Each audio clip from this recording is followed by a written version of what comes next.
Welcome to Education for Sustainable Development. Today, the topics of discussion are critical thinking and problem solving skills to address conflicts in Pakistan, and these may apply to any other country as well. Promoting sustainability through co curricular activities in teacher education programs, ways to discourage hate speech and avoid personal biases and prejudice. Now, let's go through the first topic, why these skills matter in Pakistan or in any other developing countries. We have to identify the root causes of conflicts that are happening. Mostly, they are due to social intolerance and stereotypes, political polarization, economic and resource conflicts. The other causes may be classroom misunderstandings, which usually happen, and social media misinformation, which is booming nowadays. Students need critical thinking to respond with logic and they should not respond with emotions. Now, why is critical thinking and why is it important? These are some few steps. First of all, for critical thinking, you have to ask questions yourself. What is the root cause? What is this? Is this based on some logical reason or evidence? Then you have to analyze facts and identify biases, evaluate the evidences. Then you have to come to the logical decisions and make fair and logical. This will help, critical thinking will help students avoid misinformation and develop tolerance. Problem solving skills or for conflict resolution are very, very important. Once you know how to deal, you will be able. This is a simple model here. These are some steps. You have to identify the conflict. What was it about? Gather information, the conflict between two groups or two people. You have to gather information from them. Then you have to brainstorm some new solutions in your mind and choose the best peaceful option for both of them. And then you have to reflect for the result.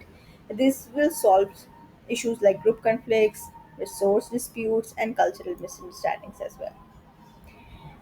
Now, the next topic is role of teacher education programs in promoting sustainability through co-curricular activities. All co-curricular activities such as debate, discussion, and essay competition. Now, why sustainability needs these activities? These will connect sustainability concepts to real life issues. They will build communication, critical thinking, and empathy. It will engage emotionally and socially beyond textbooks, and it will develop responsible attitudes and action oriented skills. And now, teacher education programs must integrate these activities to prepare future education. Once you train a teacher, you train many, many students. Now, role of drama and debates. Dramas are done to show real life experiences. They promote some social issues, raise awareness on environmental and social issues, encourage empathy and teamwork, and make sustainability concepts more memorable rather than if we teach them from textbook. Debates build critical thinking, helps analyze multiple perspectives, and encourage evidence based reasoning on such sustainable issues. Then role of discussion, dialogues, and essay competitions. Discussion dialogues, they promote understanding of diverse viewpoints, improve communication and conflict resolution skills, and encourage reflective thinking on sustainable challenges. Essay writing competitions as well, they develop research and analytical skills, strengthen written communication, and encourage independent thinking about solution sustainability. Now, what is hate speech and strategies to discourage it? And hate speech is actually the language that harms, insults, or threatens people based on identity, race, ethnicity, religion, gender, etc. Biases is favoring one group unfairly. Prejudice, negative judgment without any evidence. These all lead to conflict, hate speech, and discrimination. These are few strategies. Incorporate inclusive curriculum, which will include diverse culture, histories, and perspectives. Teach students to identify the bias and think critically. Next is promote empathy and emotional intelligence. How? By using role plays and storytellings to build empathy. And you have to teach peaceful conflict resolution and respectful communication. Third is encourage open dialogue, create safe spaces for discussing sensitive issues, and promote active listening to understand different viewpoints. Next few strategies, you have to teach digital literacy in nowadays. It will help students identify what is hate speech and understand the consequences, and they will not use it. Encourage responsible, respectful, and social media behavior. Next is implement anti-bias training. You have to conduct workshops for students and staff on recognizing personal biases. Use bias checklists to help reduce prejudice in daily interactions.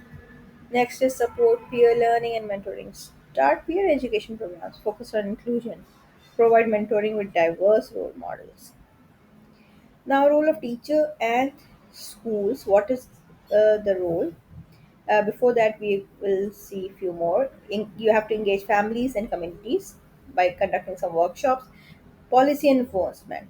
This is very, very important. Establish clear rules against hate speech and discrimination. Provide confidential reporting systems for incidents. Highlight positive role models and continuous professional development. Teachers can help by modeling respectful and unbiased behavior. They are the role models, first of all.